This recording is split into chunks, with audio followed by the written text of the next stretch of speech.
Hello everyone. तो आज का क्वेश्चन है, जब आप ईथर को HI के साथ हीट करते हैं तो एक रिएक्शन होती है और रिएक्शन में ये बॉन्ड टूटता है और बनता है ROH और RI। बहुत सिंपल है ना?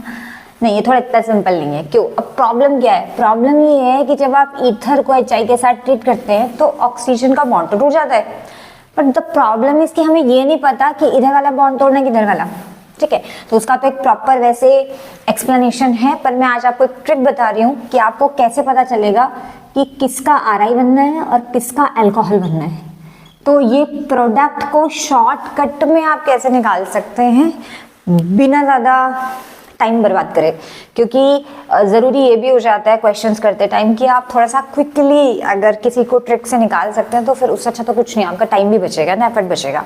तो आज के साथ मैं आपके साथ एक बहुत मस्त ट्रिक शेयर कर रही हूँ इन ईथर और HI के रिएक्शन के प्रोडक्ट को बताने का, फाइंड आउट करने का। ठीक है, चलो स्टार्ट करते हैं। आप देखो, आप एक से बात समझो कि आपको ये समझना है कि जो ईथर आपको गिवन होगा ना, आपने उसको चेक करना है। ठीक है, जैसे अगर मैं इस ईथर को देखूं तो आपने चेक करना है कि आपका जो ईथर है ना, उसमें कार्बन की डिग्री कितनी है। अब कौन से कार्बन की चेक करनी है?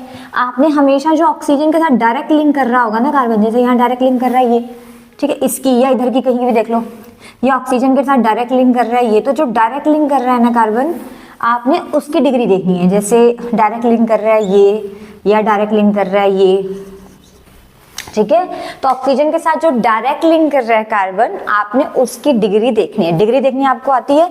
डिग्री का मतलब होता है डायरेक्टली अटैच पड़ोसी कितने हैं, मतलब हमारे जिस कार्बन को हम चेक कर रहे हैं उसके साथ डायरेक्टली कितने कार्बन लगे हुए हैं। जैसे मान लो इस कार्बन के साथ अगर आप देखो तो डायरेक्ट 3 कार्बन लगे हुए हैं, तो इसकी डिग्री 3 हो गई, ये आपको पता है।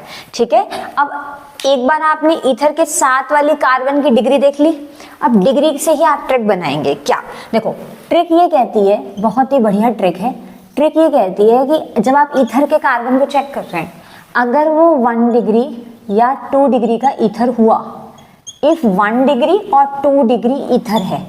अब दूसरा केस क्या हो सकता था कि वो 3 डिग्री ईथर है ना, तो 1 2 को एक साथ लिख दिया मैंने, 3 को अलग कर लिया। तो अगर वो 1 और 2 डिग्री का ईथर होगा तो आपने जो RI बनाना है, क्योंकि एक बार तो आपको RI भी बनाना है ना, साथ साथ अल्किल आयोडाइड भी बनाना है और अल्कोहल भी बनाना है, तो मैं RI का बता रही हूँ। तो अगर 1 और 2 डिग्री ईथर होगा तो RI जो बनेगा ना, वो हमेशा छोटी वाली अल्काइल ग्रुप से बनेगा, छोटे ग्रुप से बनेगा। तो मैं आपको लगा के दिखाऊंगी इसको भी, पहले ट्रिक बनाते हैं। इफ 1 और 2 degree ether, then RI formed from smaller R group। तो जो आपका RI बनेगा वो स्मॉल ग्रुप से बनेगा।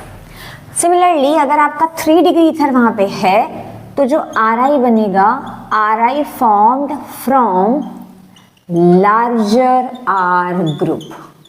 याद रहेगा? अब इसको भी याद रखने का एक तरीका है। क्या? देखो, अगर आप 1 2 3 4 भी देखें तो 1 2 3 अगर आप देखें तो 3 एक लार्ज नंबर होता है ना, 1 2 कंपैरेटिवली छोटे नंबर होते हैं। तो 3 क्योंकि एक लार्ज नंबर है, इसीलिए इसको लार्ज R ग्रुप से बनाना है। याद रहेगा? 1 2 एक स्मॉल नंबर है कंपैरिजन में, तो इसीलिए इनको स्मॉलर R से बनाना, मतलब RI का ट्रिक है RI बनाने का। अच्छा, अगर आप RI बनाना सीख गए तो अल्कोहल तो आप बना ही लेंगे। जैसे अब एक बार इस ट्रिक को लगाते हैं। देखो, आपके पास एक रिएक्शन ले रखा है, ठीक है, रिएक्शन में आपके पास ये ईथर है, तो ईथर में अगर आप कहीं का भी कार्बन, इसकी तो बेचारे की डिग्री नहीं है, तो 0 डिग्री का है, तो फंक्शन ऑक्सीजन के साथ जो डायरेक्ट कार्बन लगा उसकी डिग्री देखो, तो इसकी डिग्री 2 कार्बन से अटैच है, तो 2 डिग्री का कार्बन है। ठीक है, अब ये 2 डिग्री किस में लाई करेगा? इसमें। तो 1 और 2 डिग्री ईथर में आपको जो RI बनाना है छोटे R से बनाना है। तो छोटा R कौन सा है? देखो भाई, एक R तो इसमें ये लग रहा है और एक R इसमें A लग रहा है, तो आपको छोटा ग्रुप, छोटा अल्काइल ग्रुप कौन सा है? ये वाला, ये स्मॉल अल्काइल ग्रुप है, स्मॉलर R ग्रुप है। ठीक है, तो इसी का I बनेगा। इसी का I बनने का मतलब है इसी से I बनाना है, तो बॉन्ड यहाँ से टूटेगा और आपको मिलेगा CH3I। ऑब्वियसली जो रिमेनिंग बचा, मतलब जो दूसरा वाला पार्ट बचा, उसका आपने अल्कोहल बना देना है। तो इसका अल्कोहल बनेगा तो बनेगा OH CH CH3 CH3। अभी मैंने जो RI बना है वो स्मॉल ग्रुप से बनाया है। ओके नाउ अब इसी को दोबारा लगाते हैं ट्रिक को। आई होप आपको समझ आई हो बात। नाउ अब देखो, अब दूसरा मॉलिक्यूल जो मैंने लिया है उसमें जैसे ये वाला जो कार्बन है ये 3 डिग्री का है, और 3 डिग्री के लिए ट्रिक क्या है कि 3 डिग्री ईथर के केस में जो RI बनेगा वो लार्ज ग्रुप से बनेगा। तो इन दोनों में से लार्ज ग्रुप कौन सा लग रहा है आपको? ऑब्वियसली ये लार्ज ग्रुप है, तो इसी का RI बनना है। यहाँ पे स्मॉल r है और यही RI बनाएगा, पर यहाँ पे 3 डिग्री में लार्ज वाला R जो है वही RI बनाता है, तो इसका RI बनना है। तो यानी कि इसको आप यहाँ से तोड़ेंगे, मतलब यहाँ से, तो आपके पास हो जाएगा CH3 C CH3 CH3 I और साथ में आ गया CH3OH। तो आपने RI किससे बनाया? लार्ज ग्रुप से बनाया। अच्छा, ये क्वेश्चन आपने खुद करना है, ये DIY क्वेश्चन है आपके लिए। बट एक चीज मुझे आपको और बतानी है, ये ट्रिक एनिजोल में या मतलब एरोमेटिक में काम नहीं करती, क्योंकि एरोमेटिक में कुछ और प्रॉब्लम्स आ जाती हैं। ठीक है, तो एरोमेटिक में ये ट्रिक आपका काम नहीं करेगा। जैसे मैं आपको बताती हूँ, मान लीजिए कि आपके पास हुआ बेंजीन और OCH3 जिसको एनिजोल बोलते हैं, और इस एनिजोल में आपने HI मिला दिया।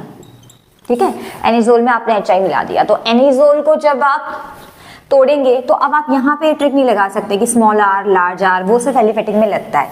अब आपको एक ट्रिक यहाँ पे याद रखनी है कि आपने कभी भी ना बेंजीन के साथ वाला जो ऑक्सीजन होगा उसको नहीं तोड़ना, बेंजीन के साथ जो O ग्रुप होगा उसको ब्रेक नहीं करना। तो क्योंकि ये रेजोनेंस की वजह से डबल बॉन्ड करेक्टर होता है, तो बॉन्ड हमें यहीं से टूटेगा, यहाँ से टूटेगा। तो आपके पास एक ही ऑप्शन है कि आप, अगर आपने HI लगाना है तो H पे नेगेटिव, H पे पॉजिटिव होता है, I पे नेगेटिव होता है, तो I नेगेटिव ही, और सॉरी ये भी तो नेगेटिव हुआ, सॉरी। तो आपके पास जो I नेगेटिव है वो अल्टीमेटली इस प्लस पे चला जाएगा। इस पे आपने पोलैरिटी लगाई ना, ऑक्सीजन नेगेटिव है और कार्बन पॉजिटिव है, तो कार्बन पॉजिटिव पे आपका I आ जाएगा, तो इस बार CH3I बनेगा और साथ में फिनोल बनेगा। ठीक है, तो आपको यहाँ पे पोलैरिटी के बेसिस पे देखना है, और हमेशा याद रखना है कि बेंजीन के साथ वाले ऑक्सीजन को कभी नहीं तोड़ना, वो वाला बॉन्ड आप नहीं तोड़ सकते, वो हमेशा सलामत रहेगा। सिमिलरली अगर आपके पास मॉलिक्यूल हुआ CH2OCH3, तो अभी बेंजीन के साथ में ऑक्सीजन नहीं है ना, दूर है थोड़ा, तो अगर आप यहाँ से बॉन्ड को तोड़े या यहाँ से तोड़ने में फायदा है, क्योंकि जब आप यहाँ से तोड़ते हैं तो यहाँ एक कार्बोकेटाइन बनता है जो रेजोनेंस स्टेबलाइज हो जाता है। ठीक है, तो HI के साथ जब आप इसे रिएक्ट करेंगे तो ये I नेगेटिव को ले जाएगा, और अब आपके पास मिलेगा बेंजीन CH2I और CH3OH। तो अगर आपके, इसे बेंजाइल बोलते हैं, अगर आपके पास बेंजाइल आ जाए, मतलब बेंजाइल होता है, बेंजीन के ऊपर CH2 बेंजाइल को बोलते हैं, अगर बेंजाइल टाइप का मॉलिक्यूल हो जाए तो वहां आपने CH2O का बॉन्ड तोड़ना है, क्योंकि फिर बेंजाइल कार्बोकेटाइन ज्यादा स्टेबल होता है, तो कार्बोकेटाइन स्टेबिलिटी देखनी है यहाँ पे। और एनिजोल में मैंने आपको बता दिया कि बेंजीन के साथ वाले ऑक्सीजन को नहीं तोड़ना। ठीक है, तो यहाँ ये ट्रिक काम नहीं करेगी, बट अदरवाइज जो नॉर्मल आपके चेन वाले मॉलिक्यूल होते हैं उनमें मस्त ट्रिक काम करेगी। ठीक है, तो एक DIY क्वेश्चन आपके लिए, DIY क्वेश्चन आपने मुझे बताना है कि इसमें RI कौन सा होगा। ठीक है, चलो।